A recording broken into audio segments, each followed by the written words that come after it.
Welcome, family. Welcome to your show. Welcome to Live with Chatufa. We still continue to cover a lot of very important issues that are happening in our nation, around the nation, around our neighboring countries, and all over the world.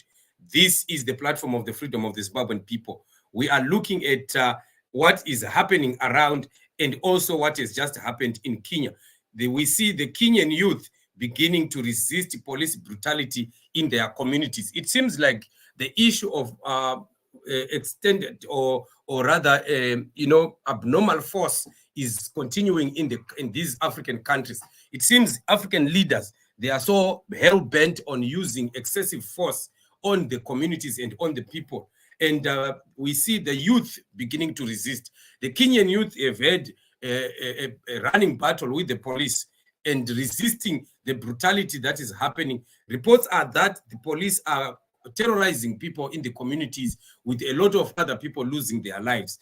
And the youth at one point had to say enough is enough. Indeed, this is what we need to continue to encourage our youth. We need to have our youth standing up to fight for what is wrong. You know, many of these things that are wrong in our communities and in our nations, they need our youthful people to be the ones that stand up and resist this. Remember, youths are the ones that cause revolutions. Revolutions will come because of the youths. They are the people that are carrying the mandate of the generations that are coming, and they don't have to be watching and looking at these elderly people, these madalas destroying the countries. And yet these madalas are already a spent force. They are not going anywhere. They are next to their grave. And yet these are the people who want to continue to call the shots and make life even difficult for the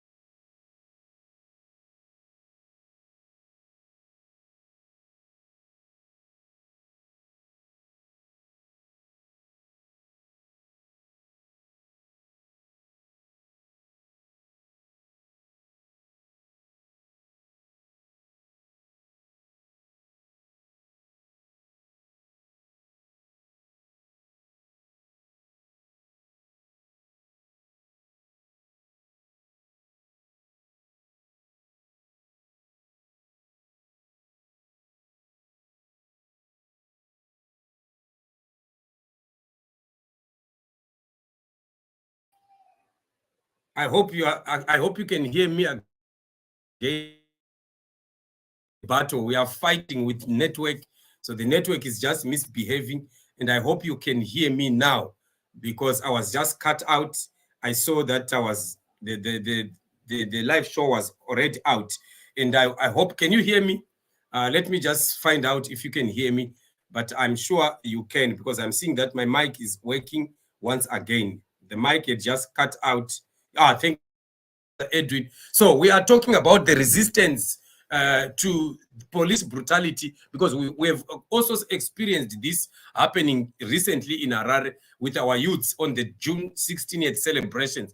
And we saw Mnangagwa and ZANU-PF have always been using the police to use excessive force, you know, and unjustifiably on our youth, especially where people need to express their grievances, where the masses of Zimbabwe need to stand up and resist some of the unfairness that we see happening. So the youth in Zimbabwe, why I am talking about this Kenyan resistance is so that our youth can also see how other youths are resisting this brutality of police and the rogue governments that want to continue to oppress the people, to oppress, you know, the masses. We must, if we are to free Zimbabwe, we must have our youthful people rising up. You know, some of us now, we are no longer having that much energy that we can jump and, you know, run and do everything that needs to be done. We are already also in our advanced, you know, adulthood.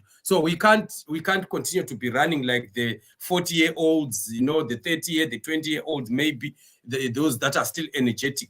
But these are the people that need to understand that the future of Zimbabwe is in their hands. The future of the nations is in the hands of our youth. So this is an appeal that I'm giving to the Zimbabwean youths that you must never allow this kind of oppression that we are seeing happening in Zimbabwe, the kind of corruption, the kind of thuggery and thievery of ZANU-PF must not be ever allowed to continue. And for those other young people who are also enabling and supporting ZANU-PF, they must understand that you are only selling your rights. You are selling your rights to ZANU-PF. You are selling your future to ZANU-PF. You are just destroying who you are supposed to become tomorrow.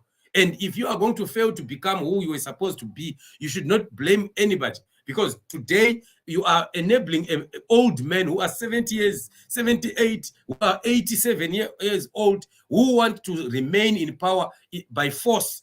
And you are the young people who are supposed to be prepared right now to be taking over the power, the reins of power in the country, and lead the country into the next generation. But we still are so disturbed to see youthful people still supporting ZANU-PF. A lot of youth are now going there because ZANU-PF has started this character and this attitude of giving people money, giving people cars, and things like that. And now all people are just believing that if we support them, maybe I might end up having some car or some money or things like that. But that is selfish, because if you are given $1,000 by Mnangagwa today at a rally, that $1,000 will never change your life forever. It is money that you just buy food and that food is finished and it's gone. But it can't change your future. But if you fight to have a government that makes sure that they give you opportunities as young people to develop in terms of education and skills, a government that cares for the young people also to grow in things or in terms of politics, so that they enter into positions of leadership, that is the right people, the right leadership that is needed in Zimbabwe. ZANU-PF is destroying the future of Zimbabwean youths, and Zimbabwean youth must wake up. You should not continue to allow ZANU-PF and support programs of ZANU-PF. You must not be taken by ZANU-PF, taking you to those border gazy things and brainwashing you young people, causing you to start to fight and to beat your own parents and becoming violent in the nation. That is not supposed to be done. Young people must wake up and know that the future is in your hands. Don't let these old people destroy your future. The young people of Kenya have started to resist the police, because police are unfairly coming into communities, forcing people to do what they are not supposed to do. When people want to express their grievances, police is coming heavy-handed on them, but the youth of Kenya have continued to resist. I wanted to show you the video. Unfortunately, I don't know whether this video is going to play because of my network. I've told you that I'm having a network challenge today, but I just wanted us to look at a video of what is happening in Kenya, how the youth have been responding to this problem. So if it doesn't play, it's my apologies. If it plays, then praise the Lord. But let's just hope it will play. So you can see how other young people are standing up against oppression. And that is the only recipe that will bring freedom to African youths. I'm not going. I'm not going. I'm not going. Just cooperate. I'm not cooperating. I'm not going. Madam.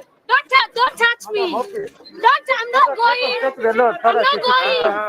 I'm not going. I'm not cooperating and I'm not going. What is your right? Why are you arresting me? Why do you protest? Why? Give me a reason. I protest because you're killing us. Who is killing you? You police. You're killing us in our communities. Poor communities. Why do you want to arrest me? Yay. People's power! People's power! People's power! When we lose our fear, they lose their power! When we lose our fear, they lose their power! When we lose our fear, when we lose our fear, no more killings! No more killings! So there it is. That's the resistance of some of the youth that are resisting any oppression and any use of force that is being done by these brutal forces. So when we start to see a government that wants to use force on its people, the young woman was saying something that is very strong, was saying when we lose our fear, they will lose their power. So that's the same thing that is happening with Mnangagwa and ZANU-PF. When our young people in Zimbabwe would lose their fear, the ZANU-PF and Mnangagwa will lose their power. And that is the message that we are giving to the young people of Zimbabwe, that we must rise. Right now, when you see what police have done to our youth just a few days ago, it is because they are afraid. They are seeing that people are congregating, people want to demonstrate during the SADC summit, and Mnangagwa knows that the possibility of them losing power, if more and more young people energize, caucus, and agree that we want to put our fear aside and we move and demonstrate against Emerson Mnangagwa during the SADC summit, he knows that the possibility of him losing power is high. This is why he's sending his vicious dogs to go and break our young people's legs, the way we have seen happening with the youthful people that have been arrested in Harare. But the message that we are giving to the youth is never give up. This is about your life. This is about your future that has been stolen by old madalas who are not responsible, who have lived their own youthful ages when they were enjoying life. And today, they don't want to see you enjoying life. Zimbabwe is not a normal country. What our youth are going through is not normal. Spending time sitting by the bridges, spending time, getting drunk in abusing drugs. That is not it. Our young people are spending times in shabins, just drinking and smoking. That is not your future, young people. Your future is you are supposed to become the next presidents, the next ministers, the next doctors, the next teachers and nurses, the next agricultural demonstrators, the next leaders of the nation of Zimbabwe tomorrow. Ourselves, we are not going to be there for long. We are going to go into old age. We want to see you running things. We want to see you also running a successful country that can take care of us when we are in our old age, when we are in our pensionable ages. We want to be also taken care by a progressive government in a progressive state. But what is happening is we are having our youth being allowed to spend time in drunkenness, our youth being entertained by people. This is why you find Vanamnangagwa calling people like Vanamaititi. Vanamaititi are being used as diversionary tactics of Mnangagwa. He knows that Vanamaititi taking away the attention of the young people, so that who don't have manners. They are speaking a lot of on social media, and our youth are gathered, spending all their data, their time listening to rubbish, so that you don't come to listen to messages like the message I'm giving you right now, of saying, youth of Zimbabwe, you must rise up for what is right. You must rise up against oppression. You must rise up against the brutality and the corruption of ZANU-PF. That is why they are trying to divert your attention. But you and wasting time following Wanajava, leave them. You can also be mbingas after you have gone through your education, after you have a working country where you can work hard and also buy your own cars, build your own houses, run your own families successfully. You can be successful without even joining a political party. You can be a successful businessman who is not attached to any politician in a normal country. But they want to cause Zimbabwe to be an abnormal country and cause you young people to believe that you can only succeed when you join ZANU-PF. It's a big lie. They want to turn you into some puppets of ZANU-PF who are going to be receiving blood money